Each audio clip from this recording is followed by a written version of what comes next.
Okay.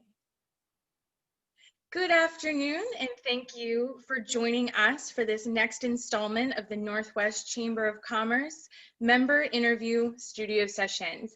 My name is Emily Winters. I'm the Chamber President, and joining us today is Mary Kay Sales Director, Dixie Leikach. Hi, Dixie.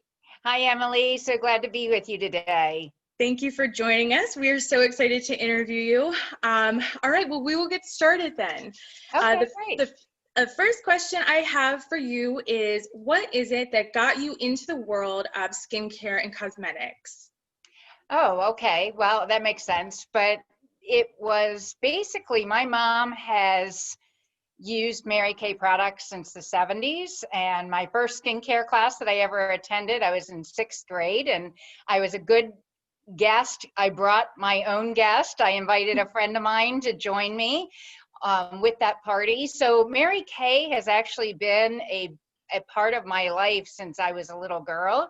I remember my mom's consultant leaving the bag at the door. It would be like show up like magic. And that was a time where you didn't really get that kind of service. So you would have to go to the mall or the little boutique store or whatever to get your makeup. So the fact that especially for my mom, who was a single mom for many years and worked full time as a teacher, it was very convenient for her. So I had that experience. And then fast forward years later, one of my now very good friends had started her business, and she was actually working toward directorship in a car. So she had a tea inviting me to decide if this was something I'd like to do.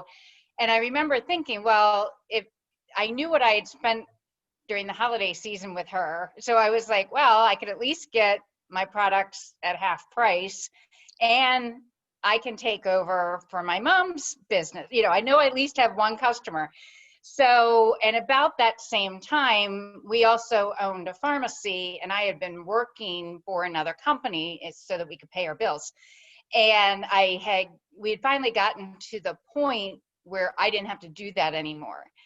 And I was leaving that company and going to just work part-time as a pharmacist. However, I knew that my husband and I couldn't work together in the same pharmacy. So I knew besides the kids and my part-time job, I needed something for me. And I loved the culture. I loved the women that I had met. I knew I loved the product. So I knew that it was a company that was going to be around for a long time. It was based on a solid foundation of business ethics and based in the US, right there in Dallas, Texas. So there was just a lot about it that was attractive to me. Mm-hmm. And I thought, you know what, why not? Let me give this a try. And I felt like it melded very well too with my pharmacy experience. Mm-hmm. I'm the one who gets to pronounce all the difficult to say names. So like salicylic acid and benzoyl peroxide, like all of it, especially now that the products are becoming more sophisticated and the ingredients and the botanicals, I get to translate for everyone. And it gives you that extra knowledge too, which is so important. So that's great. Yeah, I can explain, how the skin is, structured and what the layers are, and explain the allergies that sometimes people just have, the sensitivities that people have. What is rosacea? And my senior director, that friend I mentioned, she always just turns to me and like, why don't you answer that? Like, okay. Well, that actually blended very well. Yeah, I love that. Even when we talk, I always pick up on that. So that's nice. Yeah, it's been 19 years, so I think it's worked out for me. Almost 20. Well, that is kind of the perfect transition to our next question, which is, what do you love most about the field that you're in? Well, I think what surprised me was I was expecting to love the product, and my mom jokes that even as a kid, I could sell snow to an Eskimo. I never saw myself that way, but I guess I could set a goal, and then I would do the work that I needed to do to reach that goal. So, even if that was Girl Scout cookies or whatever the school was selling, like that was just something. I had a paper route. That was important to me. What I wasn't expecting in Mary Kay was because I didn't think I'd be interested in building a team of other consultants. But as I started to get excited about my business, others wanted to come with me because we were having a good time. And what I found was, what I love most is seeing their growth, seeing somebody who, didn't see themselves as successful or didn't have much self-esteem, and they come into the business, and yes, we give them an outward makeover, but I find the opportunity really, even if you're not interested in the sales so much, you always can get something positive out of your Mary Kay experience. And that's what really I love to see, is that personal growth that's in someone else, that I've helped share that experience with them. I'm sure that's very rewarding. Yes. I'm sure that it is. So during your Mary Kay career, has there been a favorite moment that you've experienced?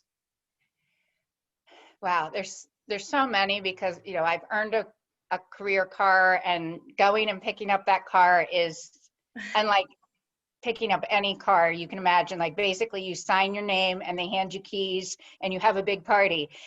So I would have to say that's one of them. But last seminar year was the first year I've been in the court of like the national court of sales before, but last year was the first year I was in the top 20 for our seminar group.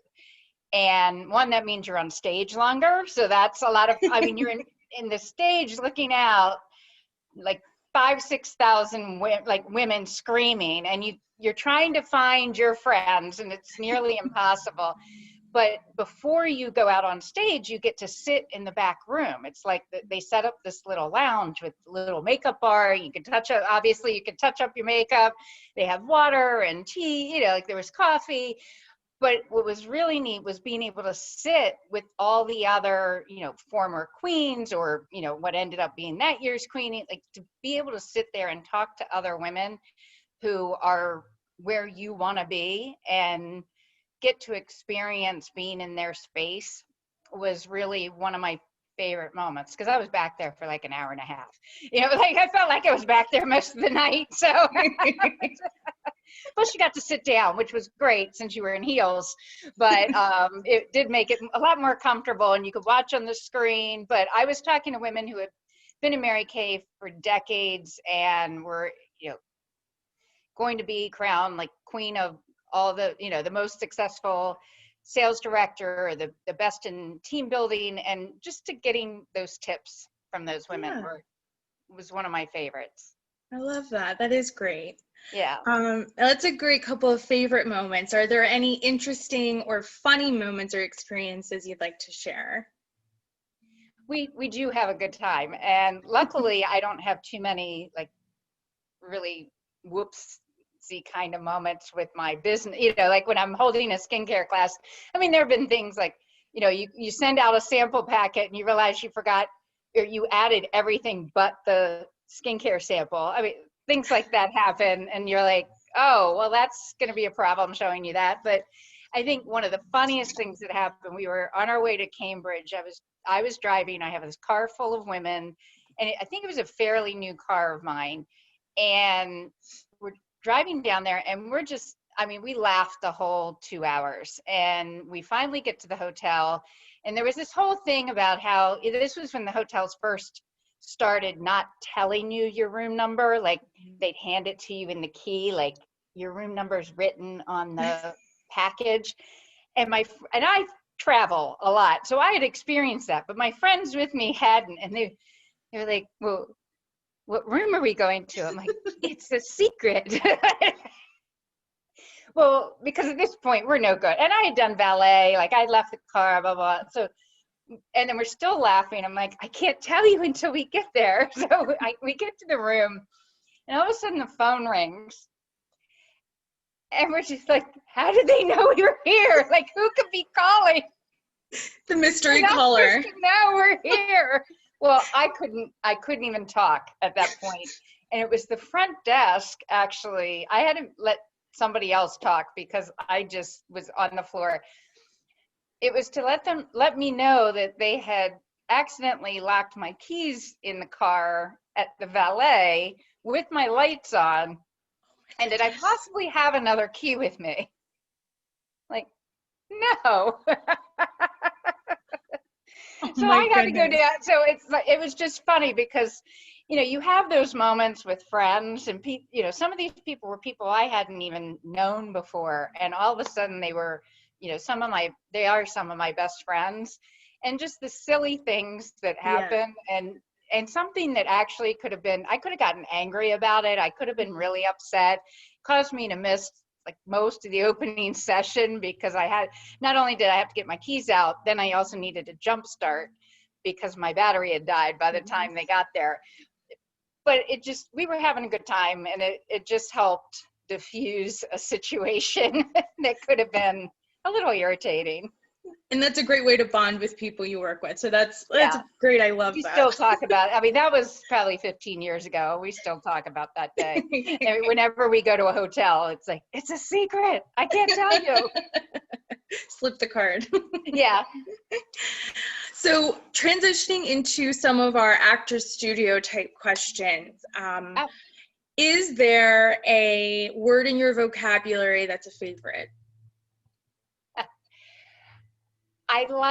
There's a couple of Hebrew words that I love. When we went to Israel, I learned them, and we use them all the time now. And yalla is come, like, or let's go, like it's let's go, like yalla, like come on, or let's go, hurry up. And then balagan is crazy. So being an 80s girl and a Prince fan, I like Yalla Balagan because I think it sounds cool together, but it means let's go crazy. I love that. That's a lot of fun. I love that. So what about a sound or a noise? Is there one that you prefer when you're doing something to help you relax? Is there any favorite? I like silence because I get so little of it. That's like when the dogs aren't barking, we have 3 dogs, like no dogs are barking. There's nobody like around me, like just silence sometimes. Not all the time, but sometimes. I love that. That's a great one. And also a favorite. Yeah. So a couple things just for information and suggestions going forward. Is there a profession other than your own that you would like to try in your lifetime? I feel like I've tried so many already. It's like pharmacist, sales consultant. I actually founded a nonprofit, so I do association management. I'm a professional volunteer, I feel like, with things, and using my experiences to give back. I think, gosh, as a kid, I loved playing tennis, and I had a friend who was very good, and she competed through high school and a little bit into college. And it's the one sport I don't understand it at all, but I enjoy watching it. Like I don't understand the scoring, nothing. But I loved playing it and I love watching it. I think, the women are just so powerful. It's like they're strong and athletic, but they still can bring out their own personality and how they dress or how they act off court. And I just, if I were a professional tennis player, it means I have some athletic ability, which I don't. And I would have a way to stay fit and exercise with something I enjoy instead of making myself run, which I hate. So. Well, that's a good answer. I like the tennis player. I think that would be fun. Yeah. That would be a nice thing to be. And then lastly, my favorite question, what is the one business lesson you wish you would have known prior to starting your career?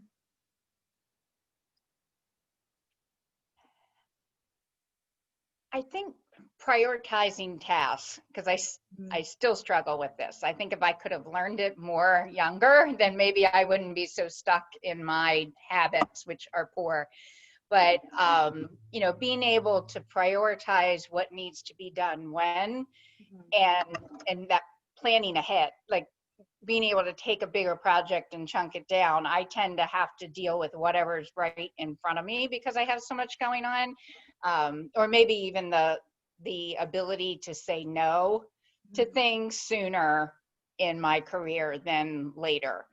Is I find once you get yourself involved in something, it's harder to pull back on that. So, and those kind of go in together, because if you, and Kathleen and I actually talk a little bit about this quite a bit, that if you know, if you're putting too much energy on too many things, you can't focus the energy you need on achieving your goals and working your business the way you need to. So that is an important lesson. yeah. And it's one that you deal with all the time and you're constantly trying to work through. So that's a great answer. Well, Dixie, thank you so much for joining us today for your interview. Thank you for having me, Emily. I appreciate it. We love it. If anyone is looking for a Mary Kay consultant, please contact Dixie. She's great. I'm wearing a new product from her today. Thank you. Looks good. I like it. Product placement. I want to thank the Chamber. I've enjoyed watching these interviews. I think it's fun to get to know our members a little bit more. And the Chamber really, I say it over and over, but the Chamber really does a lot for its memberships and members, and really appreciate all you do, Emily, because I know you work hard at making it the best benefits that you can find. So thank you, Dixie. I appreciate that. We always appreciate you. Well, we will have this up online to share with everyone, so we can't wait to get it out there. I will see you probably tomorrow, and I hope everyone will join us for the next week's installment of our interviews. Thank you. Bye.